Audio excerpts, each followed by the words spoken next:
Iya. Beliau tuh memberikan tips yang sangat luar biasa, di mana kunci kesuksesan dari gerobak bubur yang kecil, teman-teman. Itu alhamdulillah beliaunya sudah haji, istrinya udah haji, udah umroh satu keluarga. Itu luar biasa, teman-teman. Ya. Beliaunya berdua sudah haji, suami istri, anak-anaknya sudah umroh semuanya. Tuh, itu luar biasa, teman-teman. Ya, itu dari apa? Hanya jualan bubur doang, teman-teman. Harganya berapa sih satu porsinya? 7.000. Harga 7.000, teman-teman. Harga 7.000 sangat luar biasa. Nah, itu salah satu tipsnya. Yuk, spesialkan satu hari itu untuk akhirat. Jadi jangan dihabiskan untuk dunia semuanya. Yuk, akhirat dispesialkan. Karena justru tips rahasia 6 hari diberikan kemudahan, karena ada satu hari dispesialkan. Makanya bagi teman-teman, ya bagi teman-teman yang para pelaku usaha nih, yuk usahakan kalau hari Jumat istirahat.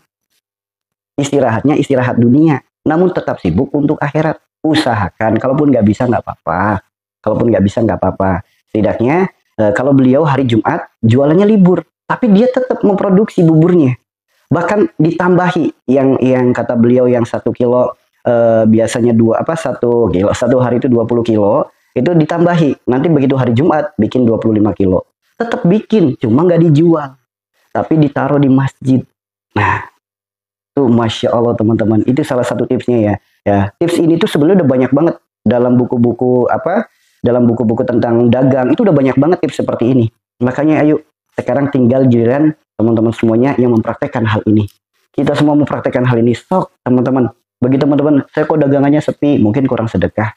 Saya kok dagangannya sepi, mungkin sholat subuhnya kesiangan. Saya kok dagangannya sepi, 2 rakaat sebelum subuh nggak dikerjakan. Saya kok dagangannya sepi, ada istri nggak dimuliakan. Saya kok dagangannya sepi, ada orang tua nggak dibahagiakan. Itu bisa jadi penyebabnya, teman-teman. Jadi ketika dagangan sepi, ayo. Orang yang pola pikirnya buruk akan berpikir, ini siapa yang tega ngasih pagar? Ini siapa yang tega ngejailin? Ini siapa yang tega kirim-kirim guna-guna dan lain sebagainya. Itu orang yang pola pikirnya buruk. Orang yang pola pikirnya buruk seperti itu. Ketika dagangan sepi, justru keluarnya prasangka buruk. Kenapa? Karena hatinya dipenuhi dengan keburukan. Orang ketika hatinya dipenuhi dengan keburukan, apapun yang keluar dari dirinya pasti buruk. Baik prasangkanya, baik pikirannya, baik rasanya, baik ucapannya, itu buruk semuanya. Karena nggak mungkin teko yang isinya kopi, keluarnya susu. Itu mustahil. Ya, nggak mungkin teko yang isinya air putih, keluarnya air teh. Itu nggak mungkin. Begitupun keadaan hati kita. Apa yang keluar dari diri kita, itu sesuai cerminan hati kita. Maka bagi siapapun para pedagang, ketika dagangan Anda sedang sepi, justru Anda munculnya prasangka buruk, itu tanda hatinya dipenuhi dengan keburukan. Ya, apalagi udah kayak gitu, nanyanya ke orang pintar, tambah digoreng teman-teman. Wah, ini gara-gara ada yang magerin, ada makhluk di pojok ini, ada makhluk di pojok itu. Sebelum jualan harus disiram dulu dengan air ini. Bukan berkah, malah jadi musibah teman-teman. Karena segala sesuatu jika diawali dari keburukan, pasti buahnya akan keburukan. Namun jika sesuatu diawali dari kebaikan, pasti panennya pun kebaikan. Ya makanya hayo teman-teman. Ketika dagangan sedang sepi, jangan berpikir buruk. Jangan berpikir buruk. Karena prasangka kita, pikiran kita, itu adalah cerminan daripada hati kita. Hati itu satu-satunya alat komunikasi kita dengan Allah. Hati adalah perantara hubungan kita dengan Allah. Kalau hatinya buruk, udah pasti kehidupannya pun akan buruk. Pasti. Karena Rasulullah sendiri yang bersabda, jika segumpal daging ini baik, semuanya akan ikut baik. Jika segumpal daging ini buruk, yang lain akan ikut buruk. Apa itu segumpal daging? Hati, kolbu. Bagaimana kita bisa tahu hati kita baik apa buruk? Jangan dinilai sendiri. Namun setidaknya muhasabahi dulu. Apa kabar hubungannya dengan Allah? Apa kabar hubungannya dengan Rasulullah? Apa kabar hubungannya dengan orang tua? Apa kabar hubungannya dengan pasangan? Apa kabar hubungannya dengan lingkungan? Itu untuk mengetahui hati kita. Lihat hubungan kita dengan Allah. Ketika datang panggilan sholat, kita dengan bahagia karena kerinduan kita untuk segera ibadah, atau beban karena waktu. So, ketika datang panggilan sholat, begitu datang azan zuhur, dia bahagia, itu tanda hatinya baik. Begitu datang panggilan zuhur, perasaan baru tadi, kerja udah zuhur, udah azan, ini kerjaan belum beres, udah zuhur, malah begitu datang azan zuhur, malah beban pikiran. Seakan-akan dunianya belum dapat, dagangannya masih sepi. Ya gimana mau dapat keberkahan? Barakallah. Gimana mau dapat keberkahan? Sekalinya azan yang dinantikan, azan sholat maghrib bagi orang yang berpuasa. Ya, azan sholat maghrib orang yang berpuasa. Cuma itu doang yang dinantikan azannya. Ayo belajar, rindukan kedatangan waktu sholat. Maka dunia dan seisinya akan mengikuti diri kita. Karena barang siapa yang mengejar dunia, akhirat tertinggal. Dan barang siapa yang mengejar akhirat, dunia akan mengikuti. Bukankah Allah sudah berfirman seperti itu? Ya, jadi yang kita kejar akhirat. Orang lagi kerja, ya. Orang lagi kerja, datang panggilan ibadah, bukannya bahagia, malah sebel. Ya gimana mau dunianya mau dapat? Yang ada dunia belangsak. Nah, gitu ya. Begitupun penyakit, teman-teman. Orang ketika penyakit, munculnya prasangka buruk, pasti tambah sulit sembuhnya. Tambah sulit sembuhnya, tambah banyak lagi penyakitnya. Barakallah Roger Tunggal, barakallah. Orang ketika lagi sakit, dia muncul prasangka buruk. Barakallah Yati, barakallah. Saat orang lagi sakit, nyalahin makanan. Nih, gara-gara makan ini saya jadi sakit ini. Orang lagi sakit, apalagi nyalahin tempat. Apa gara-gara tempatnya ya? Nanti ada lagi orang sakit, jangan-jangan saya sakit dari si Anu. Selagi masih ada prasangka buruk, jangan mimpi sembuhnya. Sakitnya akan sembuh. Karena kunci kesembuhan adalah kesadaran akan dosa. Barakallah semuanya, barakallah Dev, barakallah semuanya. Jadi kunci kesembuhan dari penyakit adalah kesadaran akan dosa. Orang kalau lagi sakit gak sadar akan dosanya, stop, jauh sembuhnya teman-teman. Barakallah semuanya, barakallah.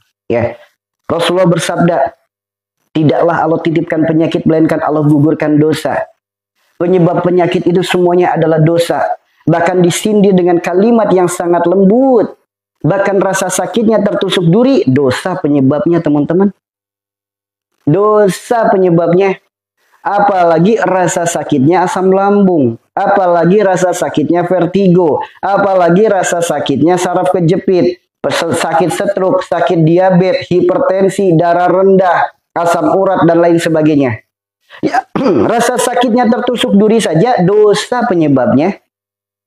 Apalagi rasa sakitnya penyakit yang lain. Nah, gerbang kesembuhan adalah kesadaran akan dosa. Orang kalau pengen sembuh dari penyakitnya, yang pertama harus dilakukan adalah sadar dulu akan dosanya. Sadar dulu akan kesalahannya. Sakit itu sebagai bentuk cinta dan kasih sayang Allah kepada diri kita. Karena boleh jadi dalam menjalani hidup, banyak kesalahan yang kita lakukan, istighfarnya jarang. Banyak dosa yang kita perbuat, tobatnya nggak pernah. Allah tahu keburukan kita bisa berdampak buruk pada akhirat kita. Sedangkan Allah maha kasih dan maha sayang, maha cinta. Allah nggak pengen hambanya tersiksa di akhirat. Makanya Pak, ditegur dengan sakit. Ditegur dengan sakit. Supaya apa? Segera diperbaiki kesalahannya. Bukan malah nyalahin yang lain. Nah ini, hati-hati teman-teman. Allah titipkan kita penyakit itu sebagai bentuk cinta dan kasih sayang Allah kepada kita. Jangan sampai persembahan cinta dari Allah justru menjadikan keburukan pada diri kita. Prasangka buruk ke makanan, prasangka buruk ke orang lain, nyalahin A, B, C, D, dan lain sebagainya. Kenapa nggak melahirkan introspeksi diri? Barakallah, barakallah. Orang sakit itu bukan sibuk cari obat. Bukan sibuk ikhtiar ke sana kemari. Bukan. Allah titipkan kepada kita penyakit. Allah bukan sedang nyuruh kita cari obat. Allah bukan sedang nyuruh kita ikhtiar ke sana kemari. Allah titipkan kepada kita penyakit. Allah hanya berpesan kepada kita untuk kita taubat. Sebagaimana firman-Nya, ya ayyuhalladzina amanu tubu ilallahi taubatan nasuha. Jadi pesan daripada penyakit, Allah nyuruh kita taubat. Karena sakit kita itu berawal dari dosa kita. Gerbangnya dosa adalah kesalahan, sifat, perilaku, perbuatan. Yuk, kalau pengen sembuh dari penyakitnya, awali kesadaran akan dosa. Perbaiki sifat kita, perbaiki perilaku kita, perbaiki perbuatan kita. Itu yang paling utama. Jangan nyari obatnya dulu. Sembuh mah milik Allah. Sedangkan Allah sendiri udah berfirman dalam Al-Quran surat Asy-Syu'ara ayat 80. Wa idza maritu fahuwa yasfin. Apapun penyakit kita, apapun sakit kita, apapun yang kita derita, Allah yang maha menyembuhkan. Bukan obat, bukan dokter, bukan kiai, bukan ustadz, bukan tabib. Itu kan ikhtiar. Betul. Bukan salah berikhtiar. Namun langkahnya harus diperbaiki. Orang ditegur punya kesalahan malah lari. Kira-kira diselebet nggak? Orang ditegur karena lagi salah malah lari, malah menjauh. Gimana atuh dah? Nah, Allah titipkan kepada kita penyakit. Allah berpesan untuk kita agar berubah. Agar diperbaiki sifatnya, diperbaiki perilakunya, diperbaiki perbuatannya. Ibarat kata ibu punya suami bikin salah mulu. Bikin salah mulu. Saking sayangnya ibu ke suami, ibu berikan hadiah. Hadiah yang terindah. Kemudian ibu berikan hadiah itu ke suami. Ternyata suami menerima hadiahnya dengan manyun. Dengan cembetut, dengan marah, dengan kecewa, dengan bahkan nuduh. Ini bukan dari kamu kan? Ini pasti dari yang lain. Ini bukan dari hasil kamu kan? Ini pasti dari pemberian orang lain. Kira-kira gimana perasaan ibu? Ibu ngasih hadiah ke suami dengan harapan suami bisa berubah. Ternyata suami malah manyun. Suami malah marah. Suami malah ngeluh. Kira-kira perasaannya gimana? Ibu ngasih hadiah ke suami dengan harapan suami berubah. Suami malah bukannya sadar, semakin parah. Otomatis kesel kan? Dikasih hadiah dengan harapan bisa berubah. Suami malah memilih untuk menjauh, mendua, bahkan selingkuh. Gimana perasaannya? Ibu kasih hadiah ke suami dengan harapan suami berubah. Dikasih hadiah bukannya bahagia, dikasih hadiah malah menjauh, mendua, bahkan selingkuh. Gimana perasaannya? Luar biasa kan keselnya. Tapi Allah nggak kesel teman-teman. Allah sabar, maha sabar, menunggu sadarnya kita. Oh mungkin dengan cara ini belum sadar. Ditegur lagi dengan cara lain. Nggak sadar-sadar. Gambaran penyakit pun sama. Allah titipkan penyakit itu hadiah untuk diri kita. Karena barang siapa yang ridho dengan penyakitnya, sabar dalam menjalaninya, Allah gugurkan segala dosanya, Allah ijabah setiap doanya. Bukankah itu hadiah terindah? Digugurkannya segala dosa, diijabahnya setiap doa. Bagi siapa? Bagi yang mereka ridho dengan penyakitnya, sabar dalam menjalaninya. So, ada nggak hadiah yang lebih indah dari itu? Ada nggak hadiah yang lebih indah dari itu? Ada nggak? Emang ada hadiah yang lebih indah dari digugurkannya dosa, diijabahnya doa? Ada nggak hadiah yang lebih indah dari itu? Ini hadiah terindah teman-teman. Allah ampuni dosa-dosa kita. Allah gugurkan dosa-dosa kita. Allah ijabah doa-doa kita. Ini hadiah terindah. Makanya ketika dikasih hadiah terindah, kita harus ridho, sabar, bahkan bahagia. Sebagaimana Nabi Ayub bahagia dengan penyakitnya. Adanya kisah di Al-Quran sebagai contoh, sebagai pedoman. Bukan sebagai dongeng. Ketika kita dikasih sakit, bukannya kita ridho dengan penyakitnya, sabar menjalaninya, bahagia karena dicinta oleh Allah, malah datang ke orang pinter, malah ikhtiar ke sana kemari, bukannya sadar dari kesalahan, malah menjauh dari Allah, menyalahkan orang lain, menyalahkan makhluk lain, bahkan melakukan kemusyrikan. Itu sama saja menjauh, mendua, dan selingkuh. Allah diduakan. Dia lebih percaya sabda pedagang obat ketimbang firman Tuhan. Dia lebih percaya perintah orang pintar ketimbang perintah Tuhannya sendiri. Itu sama saja udah mau menjauh, mendua, bahkan selingkuh. Jangan mimpi untuk sembuh kalau udah kayak gitu. Tapi Allah maha baik. Allah masih kok menerima tobat kita. Allah masih menunggu tobat kita. Masih ditunggu sadarnya kita, masih ditunggu warasnya kita. Masih. Udah kayak gitu aja, Allah saking baiknya, Allah masih ngasih rizki ke kita. Barakallah. Barakallah. Kita udah berbuat buruk, nggak sadar-sadar dari kesalahan, tetap aja dikasih rizki oleh Allah. Dari pintu yang lain, nafas masih gratis, mata masih bisa melihat, badan masih bisa buat gerak. Tuh, Allah masih kasih rizki yang luar biasa. Padahal kita zolimnya udah luar biasa. Keburukannya udah luar biasa. Tapi Allah maha baik, tetap aja ngasih rizki ke kita. Tetap aja masih nunggu istighfar kita. Masih nunggu taubat kita. Inilah maha rohman rohimnya Allah. Maha pengasih dan maha penyayang. Maka hanya orang-orang yang keras hatinya, yang tidak sadar akan kesalahannya. Hanya orang yang keras hatinya, yang tidak sadar akan dosanya. Semoga kita semua Allah karuniakan hati yang lembut, hati yang senantiasa segera beristighfar dari setiap kesalahan yang kita perbuat. Semoga Allah senantiasa lembutkan hati kita, agar kita senantiasa tergerak hatinya, tergetar hatinya, ketika ingat dengan dosa, untuk segera beristighfar memohon ampun kepadanya.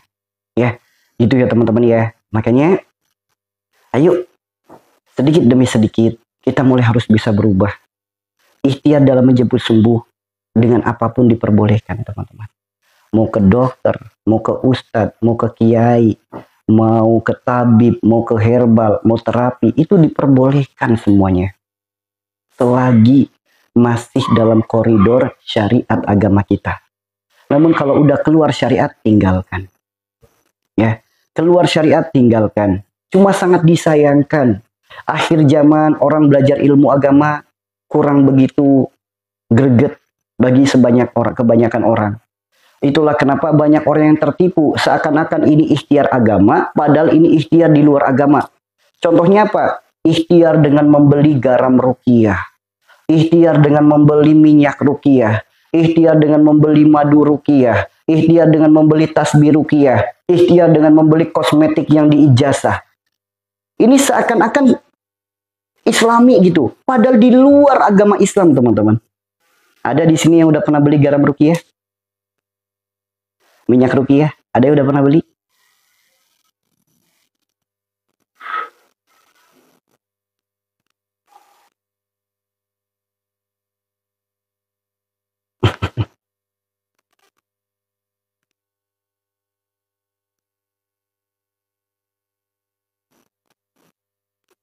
Kok diem semuanya?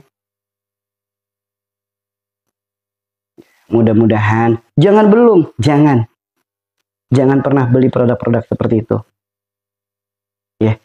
Jangan pernah beli produk-produk seperti itu. Garam ruqyah, minyak ruqyah, madu ruqyah, apalagi tasbih ruqyah, kosmetik yang diijazah. Nah, jangan beli kayak gitu. Jangan. Itu bukan syariat agama. Itu justru keluar dari syariat agama.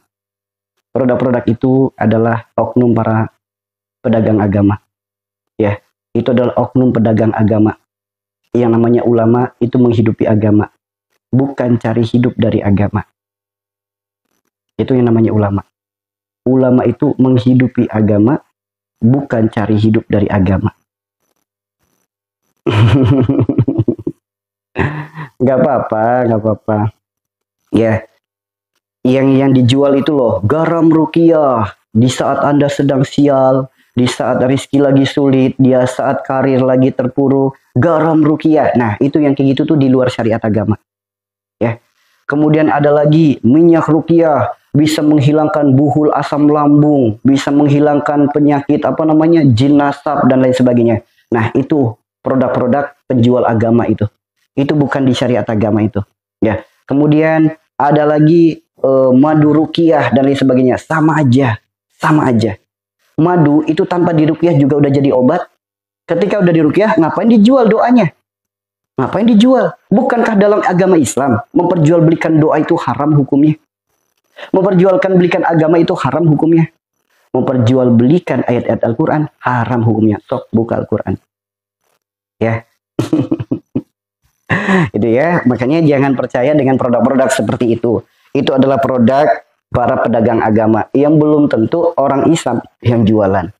Ya. Yang belum tentu orang Islam yang jualan. Karena fanatiknya orang Islam itu mudah dibodohi oleh orang-orang di luar Islam. Karena orang Islam itu fanatik. Segala sesuatu yang seakan-akan agama, seakan-akan golongannya, itu dicintai berlebih. Mereka tidak melihat dari kacamata tauhid, mereka tidak melihat dari syariat-syariat agama, sehingga banyak orang-orang yang tertipu, teman-teman. Ya, gitu ya teman-teman ya. Makanya hayo teman-teman, saudaraku semua yang dirahmati Allah, para pecinta, para perindu Rasulullah, kunci daripada kesembuhan adalah kesadaran akan kesalahan. Kunci kesembuhan adalah kesadaran akan dosa.